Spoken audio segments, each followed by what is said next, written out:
Alright, welcome back to Nick Lenz's Comic Corner, Classic Unknown Classic. This is episode number 3043 and Doubleshot number 2937. First up we have is Punisher Going Out West, which contains issues 5 through 13 of Punisher War Journal, Volume 2. Now, yes, this does come after Volume 6 per se. Now, at the time this book started, I did review the first 4 issues of this book. Oh my gosh, like 8 years ago. And I did review The Secret Invasion Time, which was the last issues, which I did have the trade, but I since just sold it off to a bookstore in town. But here we're discussing issues of this book. Now, this volume is not as long as Volume 1. Volume 1 was 80 issues. This is like only 26. This is getting issue 11. Basically, I'm like about halfway through with this volume. Roughly close to halfway point. When I get the next trade, I'll be halfway through the volume. So, after the events of Civil War 1, Punisher is recruited by Bucky Barnes, aka Winter Soldier, to basically go out west and basically fight a neo-Nazi group. He is given a Captain America-inspired uniform, which he does sport a lot of the issues. Later on, he actually does sport basically his regular Punisher garb. The character basically G.W. Bridge is in the book, and also he has this thing where, just to call like some junior angel, can I just call you Mr. Bridge? He says, just call me Bridge. That's a funny moment later on where he's basically in a motel where he's basically sitting on a bed that's way too small for him, and like he's got papers over the place. But at this point, he was already fired because he let the Punisher go. So he basically was fired from S.H.I.E.L.D. So then he proceed to stay this in for a while. By the way, Punisher has got a new microchip in this book. Yeah, basically issue 5, he gets his brand new microchip in the form of Stuart Clarke. Who is Stuart Clarke, you might ask? Rampage from Champions. Here he's not called Rampage, he's just basically Stuart Clarke. I guess because he's a genius, so they decided Punisher to hire him as basically his new microchip. And by the way, the book is by Matt Fraction. The arc in these issues are by Oralivity, I think it's to pronounce it. Yes, that's who basically is the creative team of this book. And I love basically how Arrow draws like G.W. Bridge. By the way, he is a Rob Liefeld character. Yes, he is a creation of Rob Liefeld. And yet, even though he's created First Spirit X-Force number 1, half the time he's more associated with Punisher than he is with X-Force. Does anybody find that weird about this character? By the way, when he first showed up, he wasn't Agent of S.H.I.E.L.D. He was the leader of Six Pack. Yeah, a group that Cable was part of years ago. And they hit your Cable, and yet he's more connected with Punisher. Yeah, for some reason in the 2000s, they had this weird thing of putting Bridge in Punisher books. For reasons, per se. So, also Stuart gives up a girlfriend who's a photographer, which gets killed by the Nazi, and show the panels that it looks like Punisher killed her, but actually I think the neo-Nazi herself killed her. But it's implied that it could have been him, but he just stands on top of her, not like basically between his legs. No, not that. She's tied up, and it seems like he's about to hit her because he disguised himself as a neo-Nazi.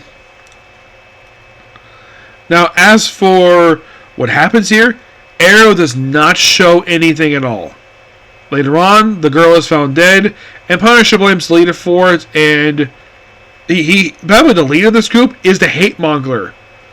We're thinking, wait a minute, the Hate Mongler?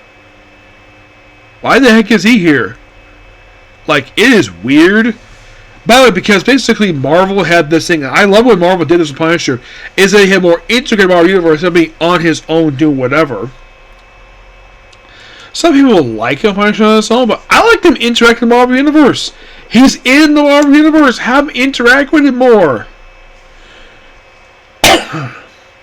Oh, in case you're curious though about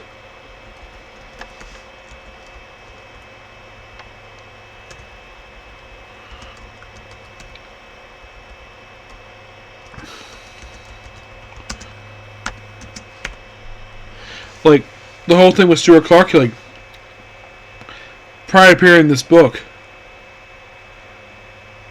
Also, Jasper Civil here. Now, in case you're curious, what was the first issue you actually had? Oh, by the way, the opening issue fights Bushwhacker. I think, wait, Bushwhacker? Well, my guess is the reason why he fought him in the opening issue was because Punish fought him in the video game, which came out 2 years prior to this, so that's why. Yes. Oh, my group's called National Force. Now, Rampage.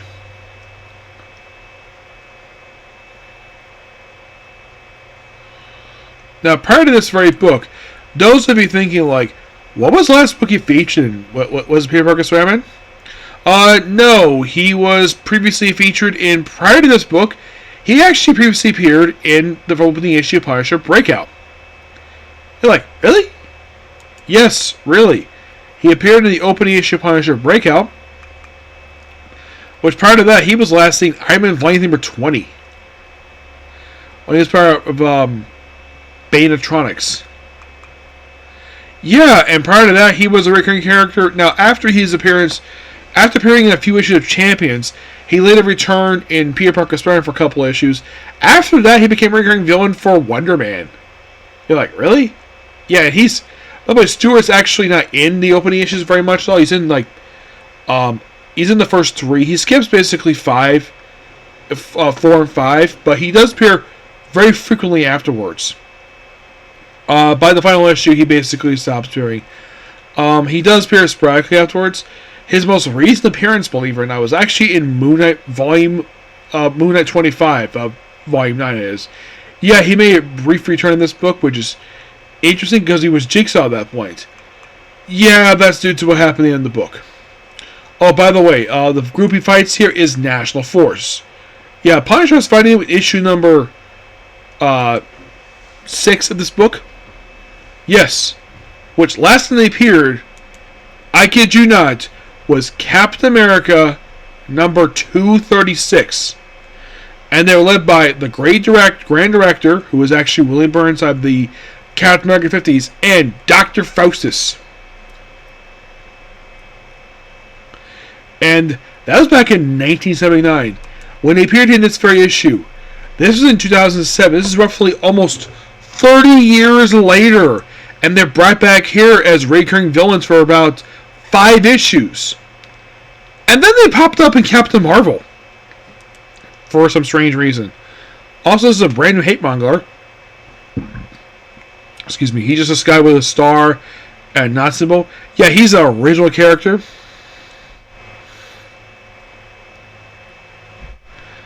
And here's the thing. After issue 10, he just randomly pops up in Captain Marvel during a Civil War II tie-in issue. Yes, how the heck he basically came back here is a complete mystery because he died. Punisher murdered him. Oh, and also basically the issues themselves. Starting issue 5, they basically became part of the Initiative.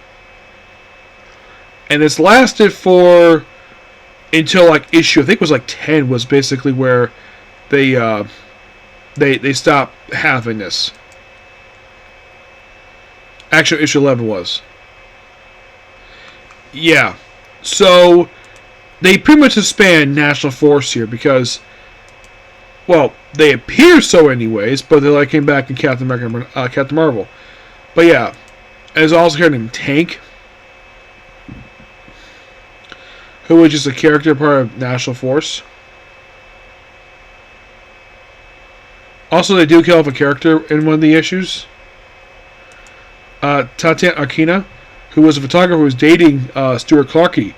Yeah, and then she gets killed off after a few issues. Yeah, so she was an interesting character. It's sad she didn't really appear very much, because she did ultimately return somehow in a flashback in issue 2015 and I believe even 24. So yeah, she's long since dead. Yep. And by the end of this, basically, Punisher just gives up the Captain America inspired costume. He just rips it off in issue 10, and by issue 11, he just gets back to Winter Soldier. He's like, do you want to burn it? I don't freaking care. And we have a background appearance by Jigsaw, who makes a return here, who last appeared in the breakout issue for Spider-Man. Yep, that was the last time he appeared. You're thinking, wait, he last appeared in Breakout? Yeah, prior to that he appeared in New Avengers number 3.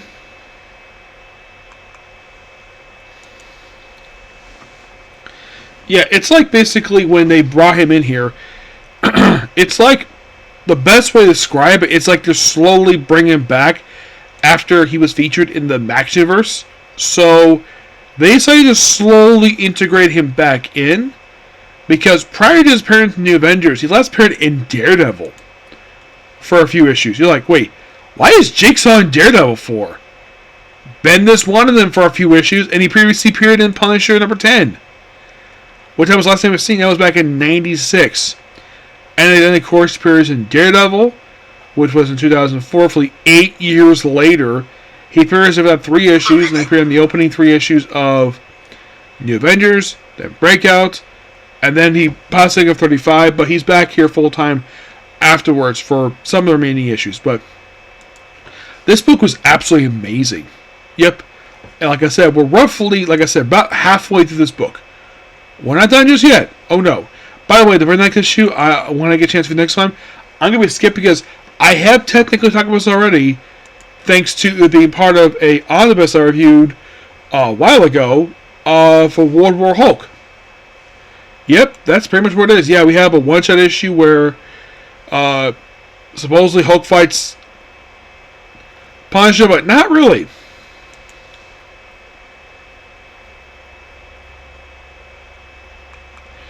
Yeah, the whole thing of the next issue is basically Punisher's involvement a little bit in that one. Then we get a lot more interesting when it comes to the next set of issues. Oh gosh, yes.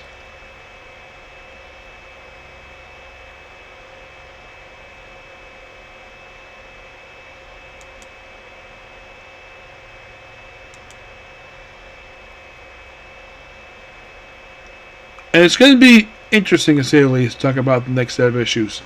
Because I'm very much looking forward to talk about those, because that involves Punisher take on Kraven the Hunter. You're like, sign me up. Oh yeah, and it's not going to talk about very many issues per se. It's like we'll talk about 6. But we'll talk about next time. Yep, we're not done just yet. But I get Punisher War Journal, Going Out West, a 9 out of 10. Next up we have is Deathlok, The Life of Michael Collins, which collects the 4-issue first volume for Deathlok. Yep. And by far the only time you have anything related to Michael Collins collected in trade paperback form. Yeah. The only thing. And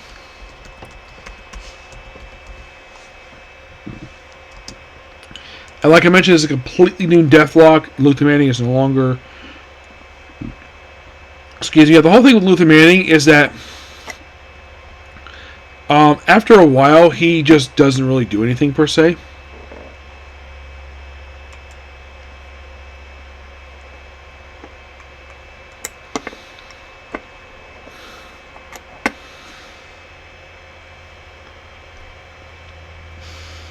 Oh, it's called A Living Nightmare of Deathlok. Now, in case you're curious, is next time collected?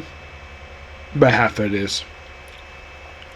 So in the opening issue, we debut Michael Collins as Deathlok, where he's basically being surgically altered to become Deathlok.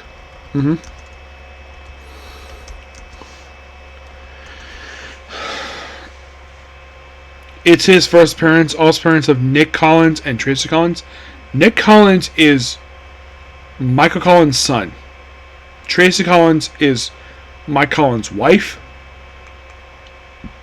By the way, the book is written by Dwayne McDuffie and George Gregory Wright. Artwork here is done by Booch Gooch. We also have basically appearance here by a group debut that Mark Home presents known as Cybertech Industries, which I believe they actually integrated this group into Age of S.H.I.E.L.D. Yes. Now, prior to this, they were featured in Mark Home Presents, but this was kind of an early appearance for them.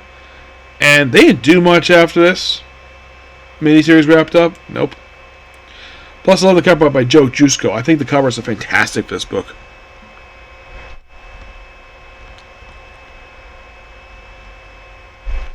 Very much 80s.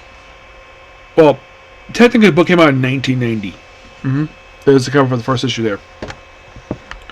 Yeah, this book has Sunfire on the cover. He is not in the issue.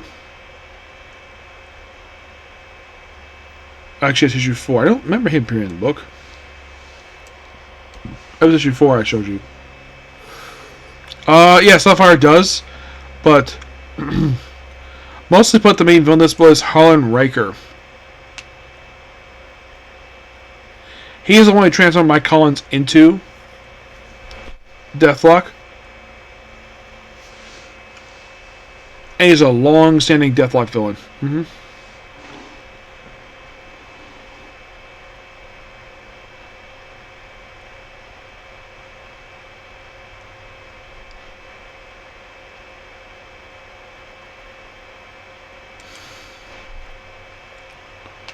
This book was his debut appearance, kind of.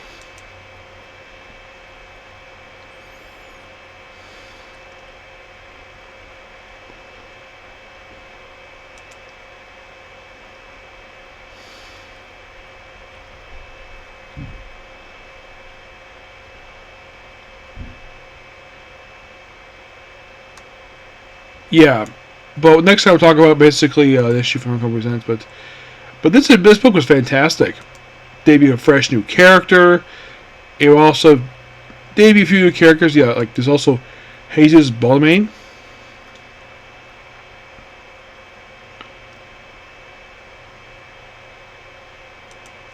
Who later becomes a recurring character in the next volume for the series. Yep.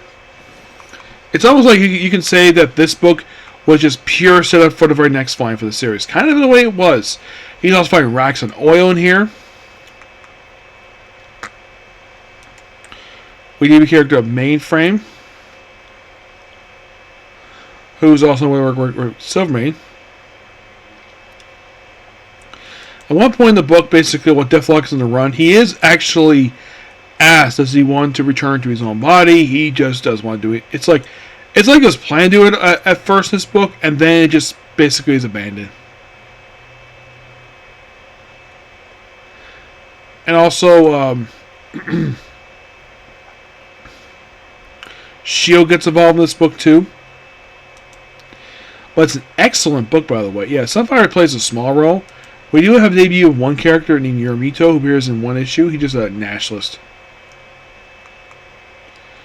Yeah, but the book is excellent. The last issue, this is done by Dennis Cohen, who's an excellent artist, by the way.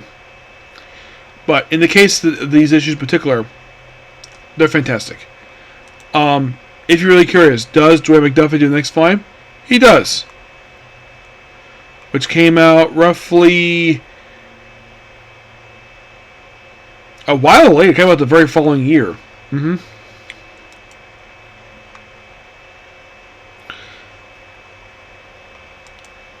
If anybody basically is somebody who likes the character Deathlok, or at least curious about some Marvel sci-fi side, check this book out. It's fantastic. Oh, it looks like also include Mark 62. I'll probably discuss next time, but as many issues in particular, I give them roughly a 9 out of 10. They're excellent issues. It tells a fantastic story. Check the book out. Yep, so yeah, that's particular view. Please be sure to like, comment, subscribe, turn notifications, and do not hit the like button. Well, next up we're having one more episode of Welcome to Japan, Miss Elf, and then we'll have my new anime. Excuse me, this one. Probably Case Ghost. Okay, thanks you. Bye.